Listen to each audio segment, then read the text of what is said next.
اینجا لس آنجلسه، روز وی‌جی دی. جمعیت شادی‌کنان در بولوار هالیوود سرازیر شدند. دخترها از پنجره ماشینا به بیرون خم شدند. سربازا و ملوانا از دخترها بوسه میگیرن. ما بین این هیاهو دختری زیبا با موهای تیره از نمای نزدیک دیده میشه. اون الیزابت شورته.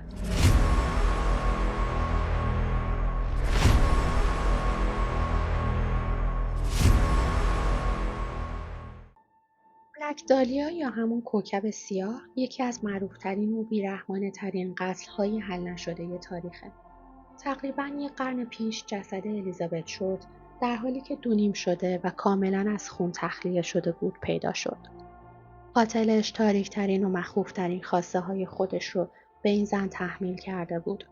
از جمله بریدن یک لبخند دائمی روی صورتش و بعد جسدش رو کنار جاده گذاشت تا همه ببینن. امروز قراره که راجع به جزئیات این قتل صحبت کنیم و همه مظنونا و تئوری‌هایی که تا امروز در موردش گفته شده تجزیه و تحلیل کنیم. امیدوارم بتونیم در انتهای ویدیو در مورد اینکه فکر می‌کنین قاتل بلک دالیا کی بوده تصمیم بگیریم. شب کیس امروز خیلی قدیمی و از جنایات واقعی هالیوود مربوط به دهه 1940 هست. اوایل دهه 1900 سالن‌های سینما و موقعیت‌های سینمایی اختراع شده بودند و خیلی سریع کشور رو فرا گرفتن و کل دنیا رو به تصویر کشیدن. و سلبریتی بودن و شهرت در اون زمان به یک رویای شیرین و آرزوی بزرگ برای مردم تبدیل شده بود.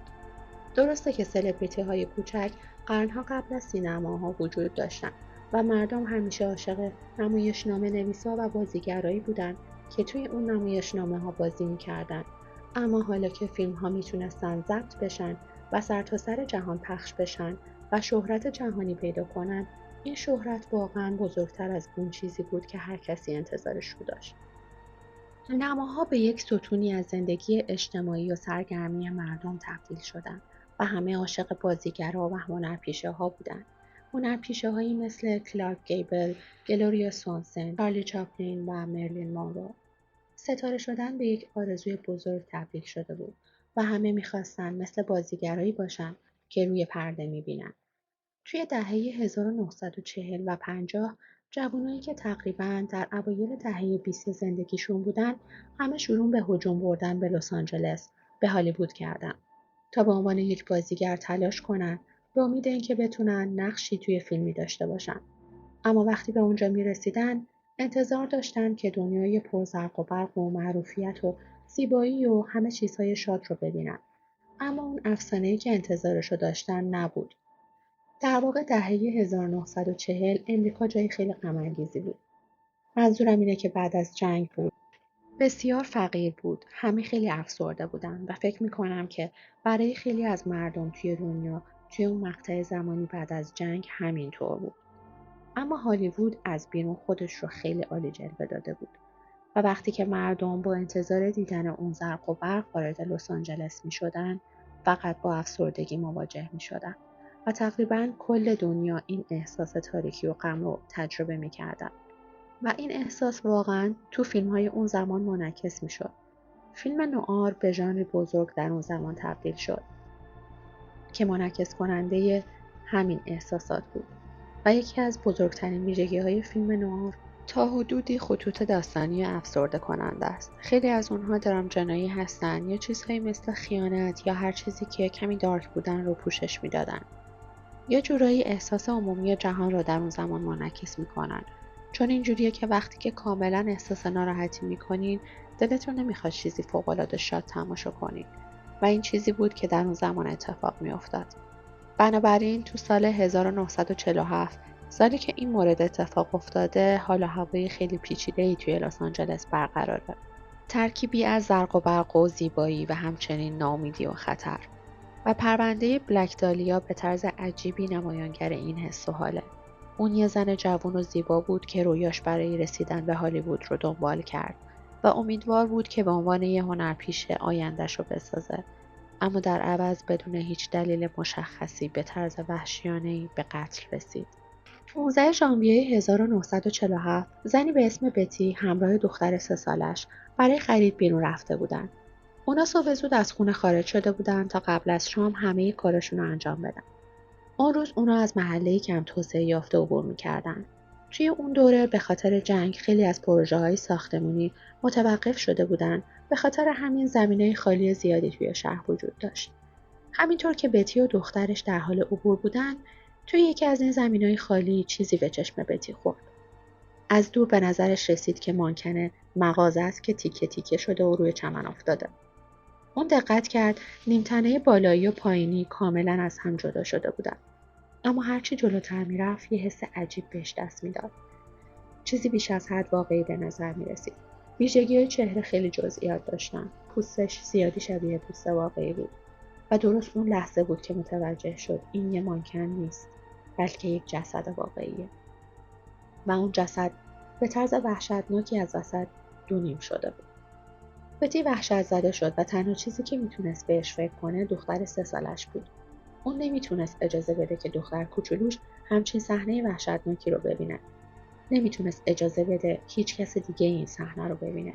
بنابراین فوراً دخترش رو بغل کرد و به نزدیکترین خونه دوید تا از اونجا با پلیس تماس بگیره. وقتی پلیس رسید با یکی از ترسناکترین صحنه‌های جرم مواجه شد. خیلی از افسرهای پلیس در تمام دوران کارشون چنین چیزی ندیده بودن. جسد یک زن جوان کاملاً برهنه تو چمن‌ها افتاده بود. اون به پشت خوابیده بود و بدنش از ناحیه کمر به طور کامل دو نیم شده بود. جراحی وحشتناک اما با دقتی عجیب. یکی از اولین چیزایی که پلیس متوجه شد نحوه بریده شدن بدن بود. برش تمیز، دقیق و حرفه‌ای بود. هیچ بریدگی نامرتب یا ناصافی در کار نبود. این خیلی عجیب بود. چون این نشون میداد که این قتل کار یک فرد ناشی یا کسی که در لحظه دست به جنایت زده باشه نبود. بلکه قاتل دقیقاً میدونست که چی کار میکنه. احتمالاً کسی که دانش بالایی در مورد آناتومی انسان داشت. شاید یه جراح، یه پزشک و از همه اینا وحشتناکتر نحوه قرار گرفتن بدن بود. چشماش باز بود. پاهاش کشیده و از هم باز شده بودن. دستاش خم شده و نزدیک سرش قرار گرفته بودن. بین دو نیمه بدن حدود 1 فوت فاصله وجود داشت. انگار قاتل خواسته بود بدنش رو دوباره کنار هم بذاره، اما نه کاملا. انگار اون داشت عمدن توجه رو به این جنایت جلب میکرد. احساس میشد که قاتل میخواست این صحنه رو به یک اثر هنری وحشتناک تبدیل کنه. برشی تمیز اما داخلی دست نخورده. در حالی که بدنش کاملا از وسط دو نیم شده بود، اعضای داخلیش آسیبی ندیده بودن. روده‌هاش که از نیمتنه بالایی خارج شده بودن، به طرز عجیبی زیر بدنش تا شده و قرار گرفته بودن. این موضوع باعث شد که پلیس به این نتیجه برسه که نحوه نمایش جسد کاملا حساب شده و عمدی بوده. یکی از معروف‌ترین آثار زخم‌های بدن الیزابت، برش‌های وحشتناکی بود که از گوشه‌های دهنش تا نزدیکی گوشاش امتداد داشتن. قاتل بهش لبخند گلاسکو یا همون لبخند جوکر داده بود. شواهد پزشکی قانونی نشون میداد که این زخم‌ها در حالی که هنوز زنده بود ایجاد شده بودند. دور این زخم‌ها آثار کبودی دیده میشد که نشون میداد بدنش در تلاش بوده تا جلوی خونریزی رو بگیرد. روی سینه، شکم و پاهاش بریدگی‌هایی به شکل الگوی ضربدری ایجاد شده بود. بعضی جاها تیکه‌هایی از پوستش کاملا بریده شده و از بدنش جدا شده بود. عجیب‌تر از همه این بود که هیچ اثری از خون توی صحنه جرم وجود نداشت. حتی یک قطره. جسد کاملا از خون تخلیه شده و بعد شسته شده بود. در واقع جسد اونقدر محکم تمیز شده بود که الیاف بورسی که برای شستن بدن استفاده شده بود توی بعضی از زخماش گیر کرده بودن. این توضیح میداد که چرا پوست جسد به طرز غیر طبیعی سفید بود. چیزی که باعث شد بتی در ابتدا فکر کنه که جسد یه مانکن مغازه است. از اونجایی که هیچ خونی در محل پیدا نشد، مشخص شد که قتل جای دیگه اتفاق افتاده و بعداً به این مکان منتقل شده. قاتل اونو دقیقاً توی یک زمین خالی قرار داده بود، جایی که اولین رهگذر جسد رو میدید. اون میخواست که جسد حتماً پیدا بشه. علت اصلی مرگ خونریزی مغزی بود. پزشکای قانونی متوجه شدند که الیزابت قبل از مرگ به شدت مورد ضرب و شتم قرار گرفته بود. اون ساعتها به تخت بسته شده بود.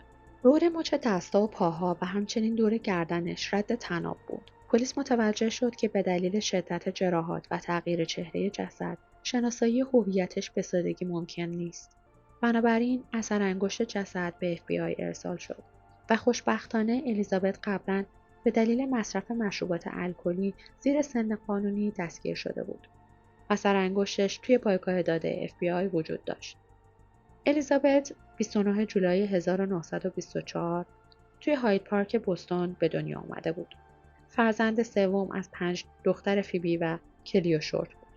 پدر الیزابت تو کار ساخت زمینای گلف مینیاتوری بود تا اینکه تو سال 1929 تمام سرمایه‌اش رو توی بازار بورس از دست داد و ورشکست شد و برای فرار از مشکلات وانمود کرد که خودکشی کرده. اون ماشینش رو کنار یک پل رها کرد تا همه فکر کنن که خودش رو توی آب انداخته. در حالی که خانواده‌اش با غم و اندوه و فقر دست و پنجه نرم می‌کردن، اون زندگی جدیدی رو جای دیگه‌ای آغاز کرد. مادر الیزابت به عنوان کتابدار مشغول به کار شد و به تنهایی 5 فرزندش رو بزرگ کرد. الیزابت از کودکی بیماری برونشیت مزمن و آسم شدید داشت. حتی تو سن 15 سالگی جراحی ریه انجام داد و بعد از اینکه چندین دکتر توصیه کردند که آب و هوای سرد نیو انگلند براش مضر هست و باید به یک منطقه خوش آب و هواتر نقل مکان کنن، مادر الیزابت تصمیم میگیره اونو بفرسته پیش دوستای فامیلیشون توی میامی فلوریدا و به مدت 3 سال اونجا زندگی میکنن. اواخر 1942 مادر الیزابت نامه عذرخواهی از همسرش دریافت میکنه و تازه متوجه میشه که همسرش زنده است و مرگش رو جل کرده بوده و الان تو کالیفرنیا زندگی میکنه. دسامبر همون سال الیزابت 18 ساله تصمیم میگیره که بره و پیش پدرش که از 6 سالگی اونو ندیده بود زندگی کنه. پدر الیزابت در قبال پرداخت پول ازش خواسته بود تا کارهای خونه مثل پخت و پز و خونه‌داری انجام بده. اما الیزابت آدم خونه موندن نبود. اون شیفته سینما بود. اون با دوستاش هر بار که میتونستن به سینما میرفتن. همچنین عاشق وقت گذروندن بیرون از خونه و تفریح و شبگردی بود. و عملاً هیچ کدوم از کارهایی که پدرش ازش خواسته بود رو انجام نمیداد. از طرف الیزابت هم از اینکه پدرش بیش از حد مشروبات الکلی مصرف میکرد شاکی بود. و همین باعث جر و بحث بین الیزابت و پدرش شد و بعد از تنها 3 هفته مجبور شد خونه پدرش رو ترک کنه. بعد از اون الیزابت توی اردوگاه نظامی کمپ کوک تو کالیفرنیا کار پیدا کرد و تقریباً 9 ماه اونجا مشغول به کار بود تا اینکه از اونجا به سانتا باربارا نقل مکان میکنه. جایی که به خاطر نوشیدن الکل توی یک بار محلی در حالی که زیر سن قانونی بود دستگیر میشه و اثر انگشت و مشخصاتش رو ثبت میکنن و پلیس تصمیم میگیره اونو به خانواده‌اش برگردونه. اما اون به جاش به فلوریدا رفت و فقط گاهی به خانواده‌اش توی بوستون سر میزد. الیزابت این زمانی که فلوریدا بود عاشق یک مرد نظامی به اسم متیو شد. اونا از طریق نامه با هم در ارتباط بودن و نامزدش توی یکی از این نامه‌ها ازش خواستگاری کرد. اما درست 1 هفته قبل از پایان جنگ جهانی دوم توی یک سانحه سقوط هواپیما کشته شد. توی جولای 1946 الیزابت برای ملاقات با یک افسر نیروهوایی ارتش به اسم جوزف فیکلین به لس آنجلس نقل مکان میکنه. الیزابت 6 ماه آخر زندگیش رو توی جنوب کالیفرنیا و بیشتر توی لس آنجلس سپری میکنه. اون جای ثابتی برای زندگی نداشته و توی هتل یا خونه‌های اجاره‌ای با هم خونه زندگی میکرده. یا پیش دوست آشنا میموند و نه شغلی و نه درآمدی داشت. قبل از مرگش مدت کوتاهی برای تأمین هزینه‌های زندگی به عنوان پیشخدمت کار میکرد و یک اتاق پشت یه نایت کلاب به اسم فلورینتن گاردن توی بولوار هالیوود اجاره کرده بود. الیزابت به خاطر زیبایی خیره کننده‌ای که داشت مردای زیادی رو به خودش جذب میکرد. حتی اگر خودش نمیخواست. اما اغواگری توی ذاتش بود. به همین خاطر مردهای زیادی توی زندگیش بودن که باهاشون قرار میذاشت و دیت میرفت. اما اون آدم سختی بود و با هر کسی نمیتونست وارد رابطه جدی بشه و گفته شده که در طول زندگیش فقط 3 تا معشوقه داشته. اما شاید بخشی از هزینه‌های زندگیش رو همین مردای عاشق و شیفته ساپورت میکردن. الیزابت به شیوه‌های مختلف به عنوان یک بازیگر جاه طلب یا آرزومند توصیف شده و اون واقعا آرزو داشت که ستاره سینما بشه و همیشه منتظر فرصتی بود، اما هیچ وقت نتونست نقشی توی فیلمی به دست بیاره. زمان مرگش اون هنوز منتظر فرصتی برای شکوفا شدن بود. رسانه‌ها بعد از قتل بلافاصله بهش لقب بلک دالیا دادن. دلیل دقیق این اسم مشخص نیست، اما نظریه قوی اینه که این اسم بر اساس فیلم دبلو دالیا انتخاب شد. فیلمی که همون سال منتشر شده بود و به علاوه ظاهر منحصر به فرد الیزابت، به خاطر موهای مشکی و فری که داشت و معمولاً از گل کوکب برای تزیین موهاش استفاده میکرد.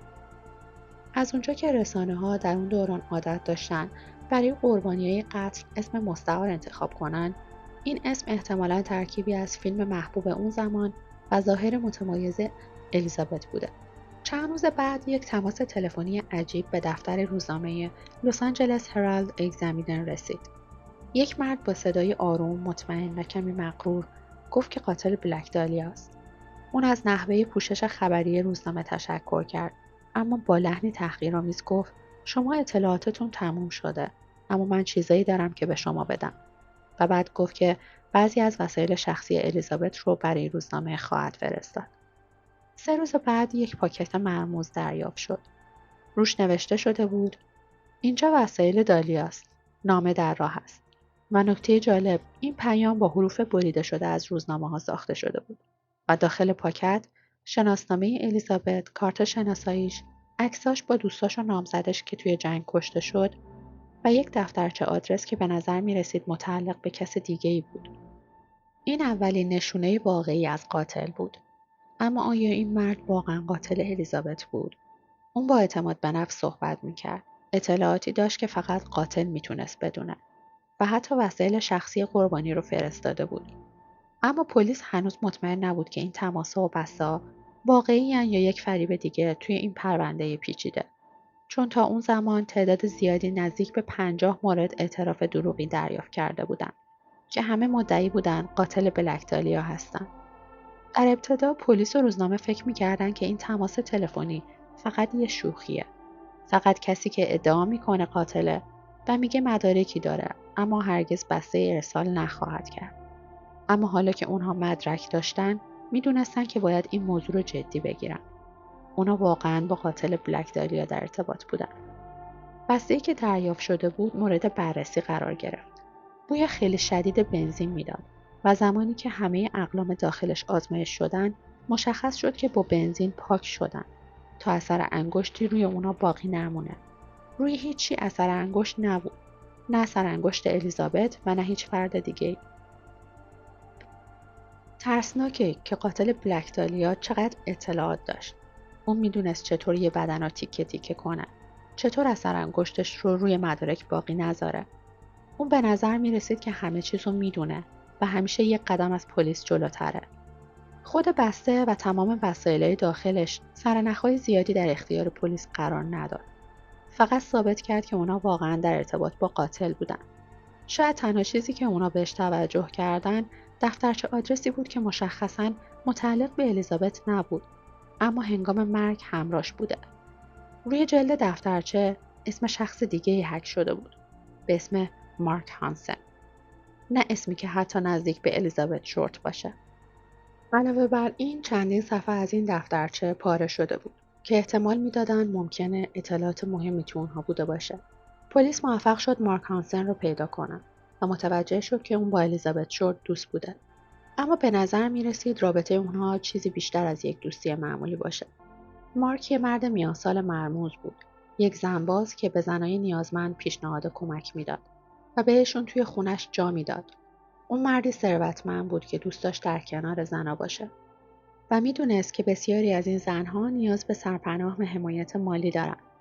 الیزابت هم که با پول کمی به لس آنجلس اومده بود، جزو همین زنانی بود که مارک هانسن جذبشون میشد.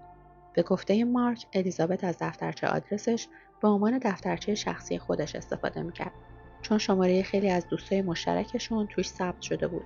به خاطر همین این دفترچه رو به الیزابت داده بود. و به گفته خودش از زمان ناپدید شدن الیزابت دیگه خبری از این دفترچه نداشت. 2 روز بعد از دریافت بسته اولیه از قاتل، دفتر روزنامه نامه دیگه‌ای دریافت کرد، اما این بار نامه دست‌نویس بود. توش نوشته شده بود 29 ژانویه ساعت 10 صبح خودم رو تسلیم خواهم کرد. توی نامه‌ای که ارسال کردم حقیقت رو نوشتم. لطفاً درک کنید که این یه شوخی نیست. نامه حتی شامل یک آدرس خاص بود که پلیس معتقد بود فرد مورد نظر قراره اونجا ساعت 10 صبح تسلیم بشه. بنابراین درست قبل از اون ساعت مامورا مخفیانه اون محل رو تحت نظر گرفتن. اما هیچکس حاضر نشد.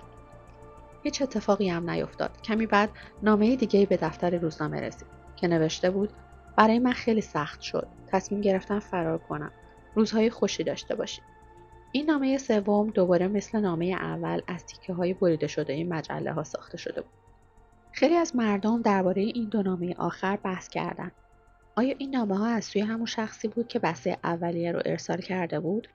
آیا قاتل بلک دالیا واقعا قصد داشت خودش رو تسلیم کنه؟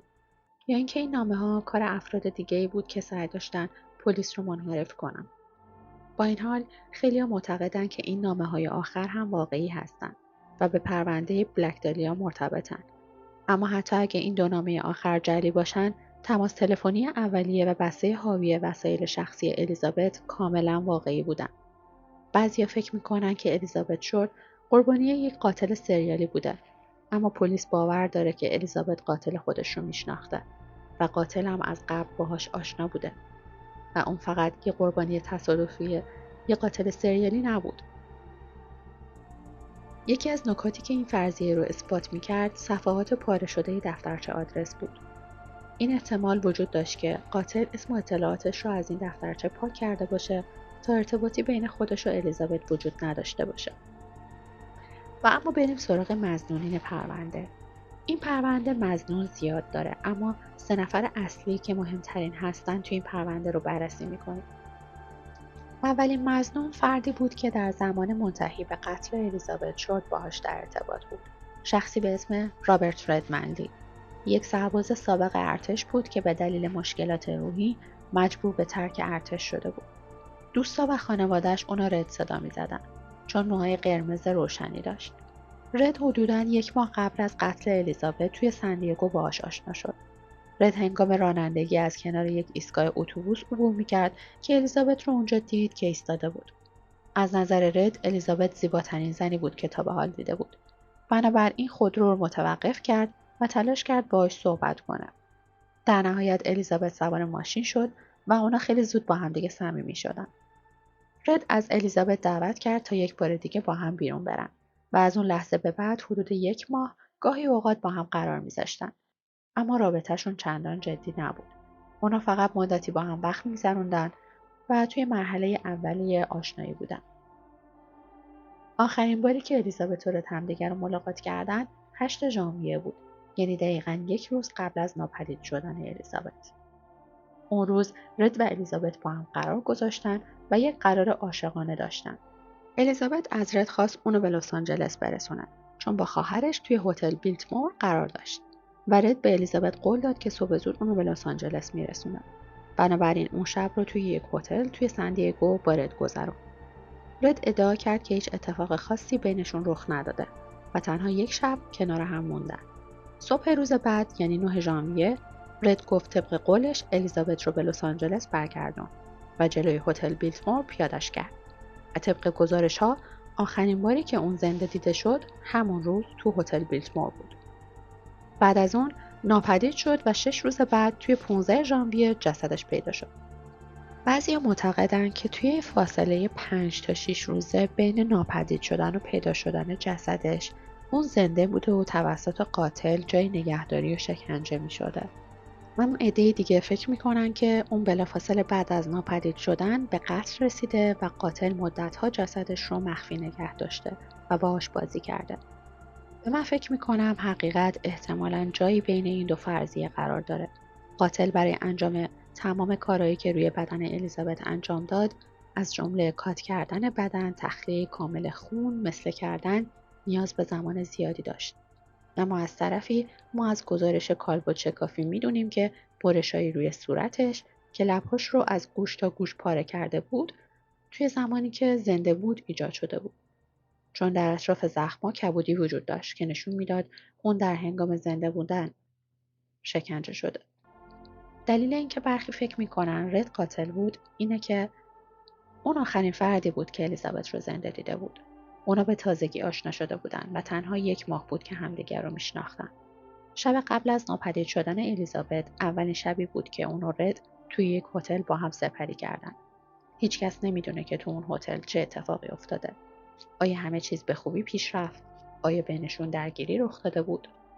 پلیس خیلی زود رد رو به عنوان یه مظنون در نظر گرفت و ازش بازجویی کرد. اما همون ابتدا رد بر بیگناهی خودش اصرار داشت. حتی قبول کرد که 2 تست دروغ سنجی انجام بده و توی هر 2 تست قبول شد. اما همونطور که امروز میدونیم تستای دروغ سنجی چندان قابل اعتماد نیستن. دقتشون پایینه و مدارک قطعی محسوب نمیشن. اما توی دهه 1940 نتایج این تست ها خیلی مهم تلقی می شدن و از نظر پلیس این نتایج تقریباً باعث رد شدن فرضیه مقصر بودن رد شد. پلیس هیچ مدرک مستقیم علیه رد نداشت. همه شواهد فقط تصادفی و اتفاقی بودن. اون با الیزابت آشنا شد و 1 ماه بعد الیزابت به قتل رسید. بنابراین رد آزاد شد، اما یک اتفاق عجیب سالها بعد از قتل الیزابت اتفاق افتاد. رد دقیقاً 39 سال بعد از آخرین باری که الیزابت رو زنده دیده بود، از بالای ساختمان آپارتمانش سقوط کرد و جونش رو از دست داد. خیلی‌ها میگن که این فقط یه تصادف بود، اما یه عده دیگه معتقدن که اون خودکشی کرده. اونم روز سالگرد قتل الیزابت، چون نمیتونست با عذاب وجدان زندگی کنه. البته هیچ یادداشتی از طرف رد پیدا نشد و پلیس این حادثه رو یه سقوط تصادفی در نظر گرفت. پس ممکنه فقط یه تصادف بوده باشه. و اما مظنون دوم، لزلی دیلون و مارک هانسن. ماجرای لزلی دیلون از یه نویسنده به اسم پیو ایتول شروع شد. لزلی یه پیشخدمت هتل بود که در ابتدا توسط پلیس بازجویی شد، اما هیچ وقت واقعا نتیجه‌ای نداشت و پروندهش بسته شد. اما سال 2017 یه نویسنده هندی بریتانیایی به اسم پیو ایتول کتابی منتشر کرد و ادعا کرد که معمای قتل الیزابت شورت رو حل کرده. اون معتقد بود که لزلی قاتل اصلیه، اما اون به دستور شخص دیگه این قتل رو انجام داده. شخصی به اسم مارک هانسن، مردی که اسمش روی دفترچه آدرس الیزابت بود. یه فرد ثروتمند و صاحب چندین کلوب شبانه توی لس آنجلس بود. اون دوست صمیمی لزلی بود و بعضیا معتقدن که اون به لزلی دستور داده بود که الیزابت رو بکشه. مارک از همون اول برای پلیس مظنون بود و به نوعی روی این نظریه بود که شاید مارک سازمان دهنده مرگ بود و لزلی کسی بود که انجامش داد. و حتی پلیس شروع کرد به جستجو و تحقیقات، اما خیلی سریع تحقیقات رو رها کردن و همه چیز رو فراموش کردن. خیلی حدس میزنن که مارک به پلیس رشوه داده تا پرونده قتل الیزابت رو نادیده بگیرن. فکر میکنم رشوه دادن به پلیس تو اون زمان خیلی راحت بود، مخصوصا توی لس آنجلس. بخشای زیادی از این پرونده هست که به خاطر فساد احتمالی پلیس خیلی از موارد پنهان شده یا به درستی بهشون توجه نشده. همونطور که در مورد مظنونای دیگه که در ادامه صحبت میکنیم خواهید دید. اما انگیزه مارک برای قتل چی بود؟ بعضی افراد که مارک رو میشناختن گفتن که اون به شدت شیفته الیزابت بود. اما الیزابت علاقه‌ای بهش نداشت و بارها پیشنهادش رو رد کرده بود و این میتونه انگیزه مارک باشه. و عده‌ای هم معتقدن که الیزابت از دزدی‌هایی که مارک و لزلی از هتل‌ها انجام میدادن اطلاعات زیادی داشت و تصمیم گرفتن اونو به قتل برسونن. اما میدونیم که مارک به عنوان یک آدم اجتماعی خیلی ثروتمند و محترم و محبوب قرار نبود دست خودش رو کثیف کنه. به همین دلیل این تئوری مطرح میشه که شاید لزلی رو استخدام کرده تا این کار رو انجام بده. جالبه بدونین که لزلی در گذشته دستیار پزشکی قانونی بوده و با اجساد سر و کار داشته و با کالبد شکافی و تخلیه خون آشنا بوده. اگه یادتون باشه پلیس معتقد بود که قاتل بلک داریا باید تحصیلات پزشکی یا تشریحی داشته باشه. به همین خاطر پلیس معتقد بود که لزلی مهارت کافی برای تکه تکه کردن بدن الیزابت رو داشت. همچنین اطلاعاتی از پرونده قتل داشت که هر کسی نمیتونست بدونه. مثلا اون به پلیس گفت که تتوی گل رز که الیزابت روی رون پاش داشت از روی بدنش جدا شده و داخل بدنش قرار داده شده. اما این اطلاعات هیچ وقت توی رسانه‌ها منتشر نشده بود. با این حال اصلا معلوم نیست که این ادعا درباره تتو حقیقت داشته باشه یا نه. پیو ایتول در تحقیقاتش با یک صاحب متل به اسم هنری هافمن آشنا شد. هافمن صاحب متل استور بود که فقط 10 اتاق داشت. اون به یک نکته عجیب اشاره کرد. صبح روز 15 ژانویه 1947، همون روزی که جسد الیزابت پیدا شد، هافمن در یکی از اتاقهای متل رو باز کرد و اون اتاق پر از خون و مدفوع بود. همچنین یه بسته لباس زنونه خونی رو توی یکی دیگه از اتاقها پیدا کرد. اما به جای اینکه به پلیس گزارش بده، اتاق رو تمیز و تمام شواهد رو پاک کرد. چرا؟ اون ادعا کرد که چند روز قبل از این حادثه به دلیل خشونت خانگی پلیس به سراغش اومده بود. اون گفت نمیخواست دوباره با پلیس درگیر بشه. بنابراین به سادگی همه چیز رو تمیز کرد و نادیده گرفت. اونجا میتونست محل قتل بلک دالیا باشه و اون همه شواهد رو پاک کرد و هرگز یک بار هم به پلیس نگفت. به همین خاطر پیو معتقده که الیزابت توی همون اتاق شکنجه و تکه تکه شده و زمانی که این اطلاعات منتشر شد چند گزارش از شاهدان عینی وجود داشت که توی اون زمان توی متل اقامت داشتن و گفتن زنی رو دیدن که شبیه الیزابت شورت بود و توی محوطه قدم میزد. اون یه زن بسیار زیبا با موهای مجعد مشکی بود. البته نمیتونیم مطمئن باشیم که الیزابت بوده یا نه، اما فکر میکنم که این نظریه خیلی جالبه. و اما مظنون سوم و احتمالاً مشهورترین فرد توی این پرونده دکتر جورج هادل بود. اصلی ترین فردی که اون رو مظنون میدونست پسر خودش بود. پسر جورج، استیو هادل، یک کارآگاه سابق پلیس لس آنجلس بود و به مدت 20 سال کارآگاه قتل LAPD بود و معتقد بود که پدرش نه تنها قاتل الیزابت بلکه یک قاتل سریالی بوده. کمی بعدتر راجع به قتل‌های دیگه جورج بیشتر صحبت می‌کنیم. اما فعلا فقط می‌خوایم روی ارتباط جورج هادل با بلک دالیا تمرکز کنیم. استیو هیچ وقت روی پرونده بلک دالیا کار نکرده بود. زمانی که الیزابت به قتل رسید، استیو 5 سالش بود. اما زمانی که بازنشسته شد، زمانی بود که با این نظریه برخورد کرد و تصمیم گرفت زندگی خودش رو وقف بررسی ارتباط بین پدرش و بلک دالیا کنه.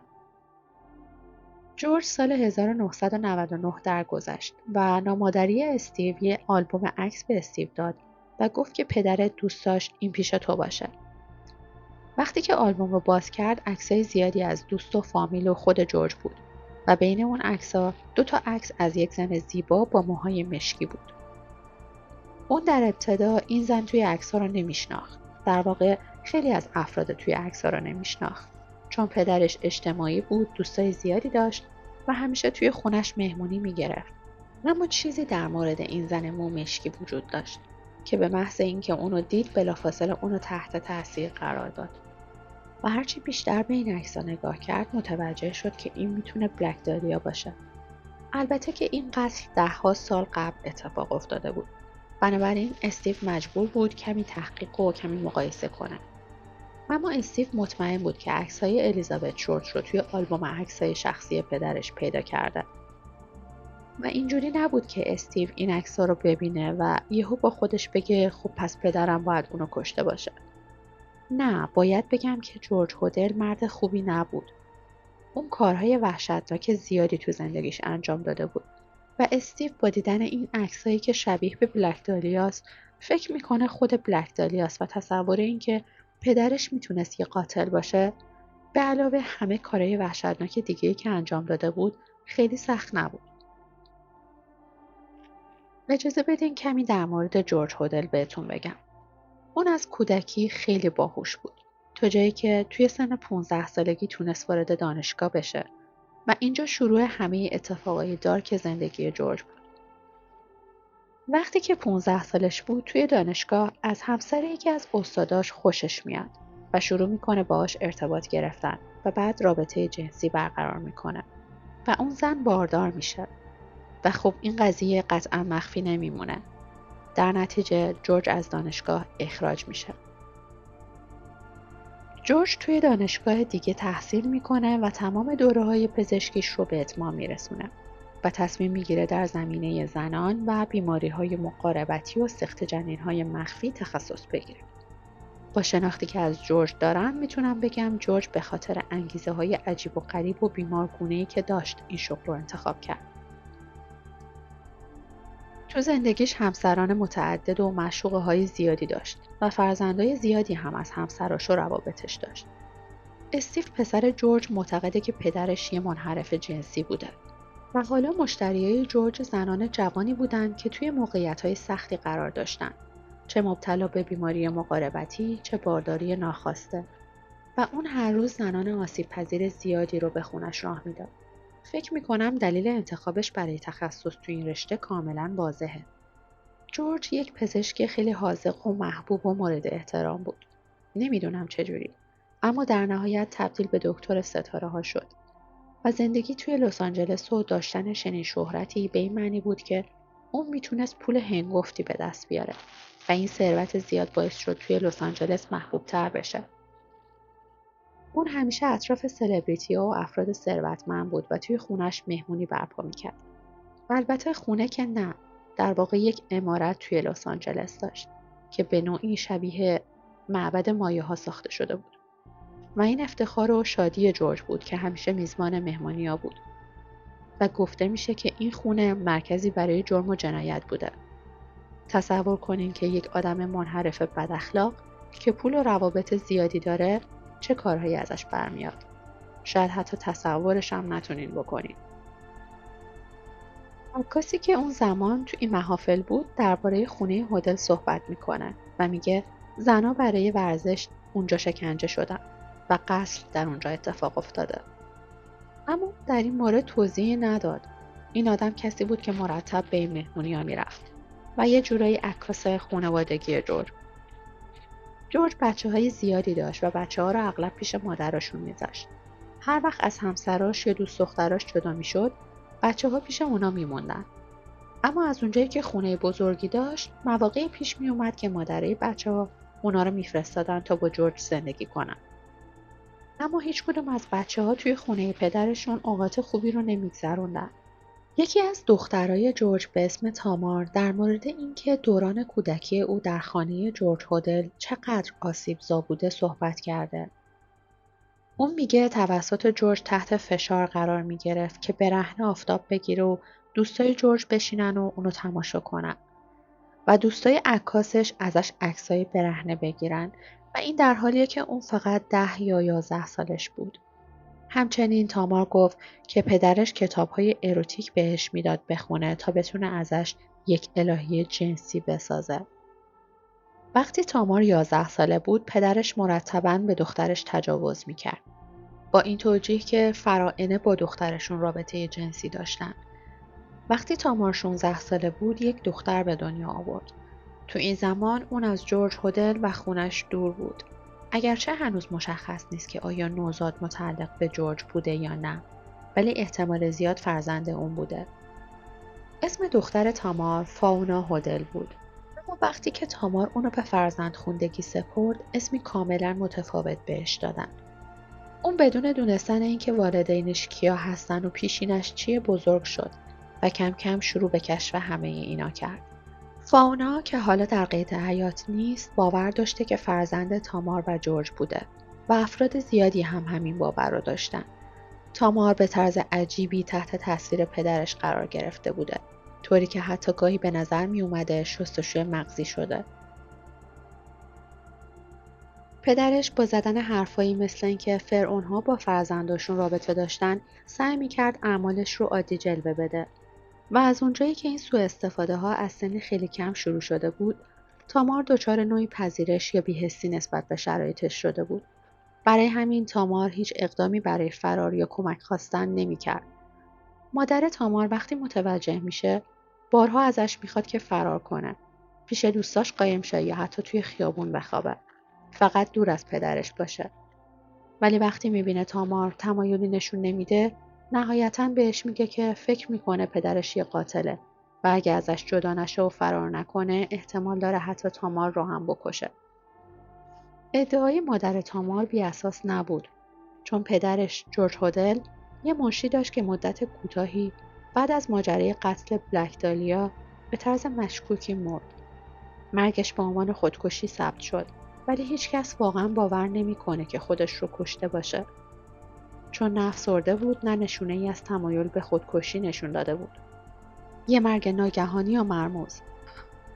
و چون اون زن منشی جورج بوده، احتمال داره چیزی درباره کارهای مشکوکش میدونسته. شاید میخواسته رازهایی رو فاش کنه یا حتی شاید در حال باجگیری بوده. به هر حال انگیزه وجود داشته و احتمال میره که جورج میخواسته از شرش خلاص بشه. مادر تامار اینها رو بهش میگه، بهش هشدار میده که فکر میکنم پدرت قبلا کسی رو کشته و ممکنه همین کار رو با تو هم بکنه. و اونجا بود که تامار بالاخره تصمیم میگیره فرار کنه. چند روزی خودش رو توی خونه یکی از دوستاش قایم میکنه. ولی چون هنوز یه نوجوان 14-15 ساله بوده، پلیس پیداش میکنه. اما وقتی تامار به مامورها میگه که نمیخواد به پدرش برگرده و شروع میکنه به توضیح دادن اوضاع، یکی از مامورها رو میکنه بهش و میگه ما همه چیزو درباره پدرت میدونیم. و این جمله به طرز وحشتناکی مبهم و ترسناک بود. یعنی چی همه چیزو میدونیم؟ یعنی از کاراش خبر داشتن ولی چشم پوشی میکردن؟ یا پول گرفته بودن؟ یا قبل از اینکه تامار رو پیدا کنن با خود جورج صحبت کرده بودن؟ و با اینکه میدونستن اون کیه و چی کار کرده، بازم میخواستن تامار رو بهش برگردونن. تامار بعدها پدرش رو بابت تجاوز و آزار جنسی گزارش میده و حتی 3 شاهد عینی هم داشته. این بخش از داستان به طرز عجیبی تاریک و ناراحت کننده است. با اینکه 3 شاهد عینی وجود داشت که دیده بودن جورج هادل به دخترش تجاوز کرده، دادگاه در نهایت به نفع جورج تموم شد. گفته میشه که شاهدان و حتی اعضای هیئت منصفه شاید تا $15,000 رشوه گرفته بودن تا یا شهادتشون رو عوض کنن یا جریان پرونده رو به نفع جورج هادل هدایت کنن. وکلای جورج یک کمپین تخریبی وحشیانه علیه تامار به راه انداختن. گفتن دروغگوه، منحرفه، دنبال پول پدرشه و هیچ کدوم از اینا واقعیت نداشت. ولی همین باعث شد که نه تنها جورج کاملا تبرئه بشه، بلکه تامار رو هم در کمال بی‌عدالتی به یه مرکز نگهداری نوجوانان بفرستن. پسر جورج، استیو هودل، بعدها وقتی عکسایی از زنی شبیه به الیزابت شد توی آلبوم پدرش پیدا کرد، فهمید که واقعا ممکنه پدرش نه تنها متجاوز که یک قاتل هم بوده باشه. دلایل استیو که جورج رو به قتل الیزابت شد ربط میدن از جمله اینکه اون پزشک و جراح بوده و کسی که الیزابت رو کشته به وضوح از آناتومی بدن آگاهی کامل داشته. اون با زنان آسیب پذیر و ناامید کار میکرده، مثل زنانی با بارداری ناخواسته یا بیماری‌های جنسی. شاید الیزابت برای کمک بهش مراجعه کرده و شهادت چند نفر که ادعا کردن الیزابت رو توی مهمونی‌های جورج دیده بودن. و همینطور مدارکی استیو پیدا کرد مثل فاکتورهایی از خرید کیسه‌های بزرگ سیمان دقیقاً قبل از قتل الیزابت و عکس صحنه جرم که نشون میداد کنار جسد یک کیسه سیمان بزرگ از همون برند قرار داشته، در جایی که هیچ عملیات ساخت و سازی در کار نبوده. و همچنین تطبیق نسبی دستخط پدرش با یکی از نامه‌هایی که احتمالاً قاتل بلک دالیا نوشته بود و برای پلیس فرستاده بود.